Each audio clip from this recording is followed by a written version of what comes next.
अस्सलाम स्टूडेंट्स, अभी मैं अल्लाह का शुक्र है कोरोना के बाद क्रिकेट स्टार्ट हो गई है हमारी, सब चीज़ें खुल गई हैं।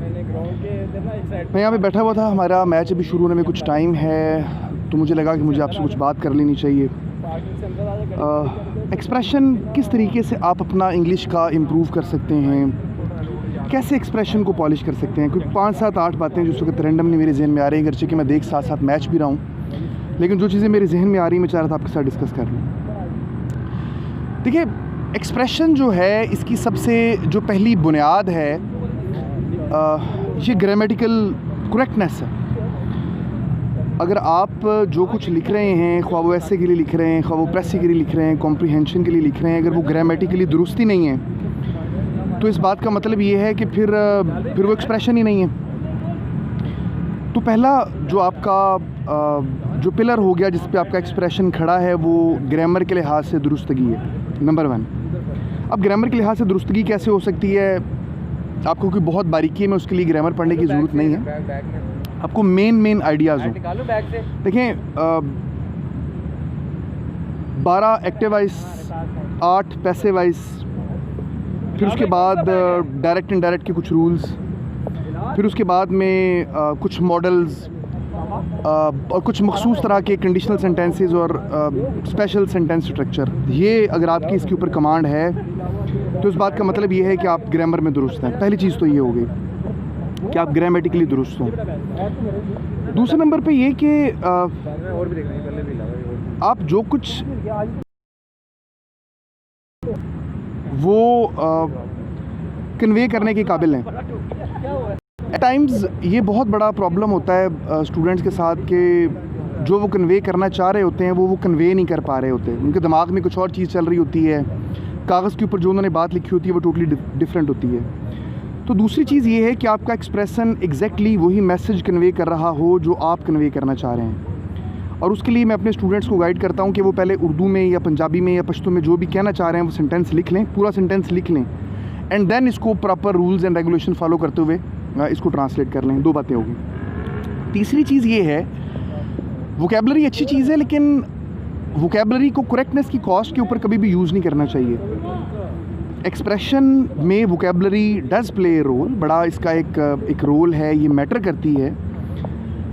मेरा इसमें व्यू ये है, और वो बहुत सारे जो दूसरे टीचर्स हैं उनसे मुख्तलिफ है, जो कहते हैं कि बिल्कुल सिंपल होना चाहिए। बिल्कुल ऐसा नहीं है। अच्छी वोकैबलरी दरअसल आपको मुमताज़ करती है, नुमायाँ करती है आपके एक्सप्रेशन को। ज़ाहिर है जब 20,000 बच्चों का लिखा हुआ उसने पढ़ना है तो आपके एक्सप्रेशन में कुछ तो ऐसी चीज़ होनी चाहिए ना जो दूसरों से नुमायाँ करे, मुमताज़ करे। तो अच्छी वोकैबलरी उसके लिए एक बड़ी अहम चीज़ है, लेकिन ये करेक्टनेस की कॉस्ट के ऊपर नहीं होनी चाहिए। आप इतने ज़्यादा मतलब शैदाई हो जाएँ बड़े बड़े हैवी वर्ड्स यूज़ करने के कि आप बिल्कुल ही कंप्रोमाइज़ कर जाएं करेक्टनेस के ऊपर और सेंटेंस दुरुस्ती ना हो, इसको अवॉइड करना चाहिए। नंबर 4, ज़्यादा lengthy sentences at times problematic हो जाते हैं। बाज़ औक़ात ये होता है कि जब आप लिख रहे होते हैं सेंटेंस लंबा हो जाता है, आप उसमें गलतियाँ कर जाते हैं, गलती करने के इम्कान बढ़ जाता है राइटर के लिए, और समझने का इम्कान कम हो जाता है रीडर के लिए। ये दोनों लिहाज से गलत है, दोनों लिहाज से प्रॉब्लमेटिक है। लंबे सेंटेंस का ये नुकसान है, लंबे सेंटेंस का ये नुकसान है कि लिखने में मुश्किल है।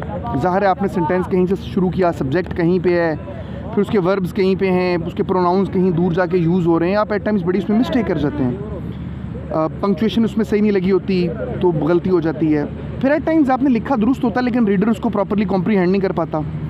तो बहुत ज़्यादा लेंथी सेंटेंसेस को अवॉइड करें। इस सूरत में ज़रूर अवॉइड करें अगर आप जो हैं वो कच्चे हैं, आपकी कमांड एक्सप्रेशन पर नहीं है। अगर आपकी कमांड है, आप कंट्रोल कर सकते हैं, संभाल सकते हैं, गो फॉर देम। लेकिन हर सेंटेंस को ज़बरदस्ती लंबा करने की जो है ये ज़रूरत ना करें, ये ज़रूरत नहीं है, ये कोशिश ना करें।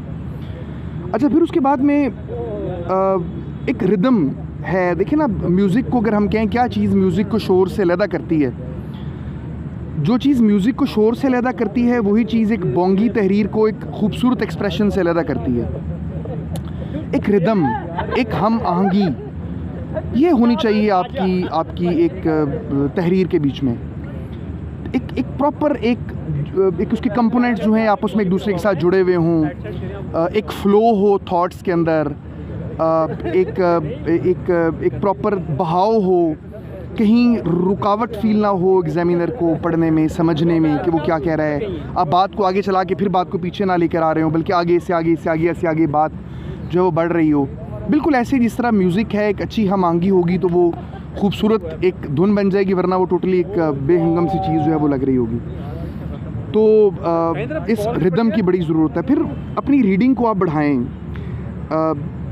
जो आप पढ़ते हैं, जो आपके अराउंड है, दरअसल वही आप उसी तरीके से आप लिखना शुरू कर देते हैं। आप कैसा लिखते हैं ये बहुत ज़्यादा डिपेंड करता है कि आप क्या पढ़ते हैं। सो अच्छी चीज़ें पढ़ें, डॉन पढ़ें, डॉन के एडिटोरियल्स अच्छे लिखे हुए होते हैं, उसको पढ़ें। अच्छे लिखने वालों के कॉलम्स पढ़ें, अच्छी तहरीरें पढ़ें, और ऑटोमेटिकली आहिस्ता आहिस्ता लाशऊरी तौर पर आपका जो स्टाइल है वो बिल्कुल वैसा ही डेवलप होना जो है वो शुरू हो जाएगा। फिर उसके बाद में सेंटेंस लिखने के बाद ये ज़रूर देखें कि जो आपने मैसेज कन्वे करना चाहा वो हुआ कि नहीं। और फिर जब आप कोई पैराग्राफ लिख रहे हैं तो उससे पहले पैराग्राफ की स्केचिंग ज़रूर कर लें। बच्चे क्या करते हैं, वो पैराग्राफ सोचते नहीं है कि उन्होंने क्या करना है। पहला सेंटेंस लिख दिया, अब उसके बाद अगला सेंटेंस सोच रहे हैं, फिर उसके बाद अगला सेंटेंस सोच रहे हैं। अब वो सोच डाइवर्टेड होती है, वो ख्याल भी सोच रही है, दिमाग में ख्याल भी चल रहा है, मटेरियल भी चल रहा है, और साथ साथ ग्रामर मिस्टेक्स भी आ रही हैं कि इसके बीच में कोई प्रॉब्लम ना हो। आप पहले स्केचिंग कर लें पैराग्राफ की, जो बातें आपने करनी हैं उन बातों को पहले नोट कर लें, स्केच बना लें किसी भी ज़ुबान में। फिर उसके मुताबिक आहिस्ता आहिस्ता अपनी बातों को ज़ुबान जो है वो आप अंग्रेज़ी में उसको देते जाएं।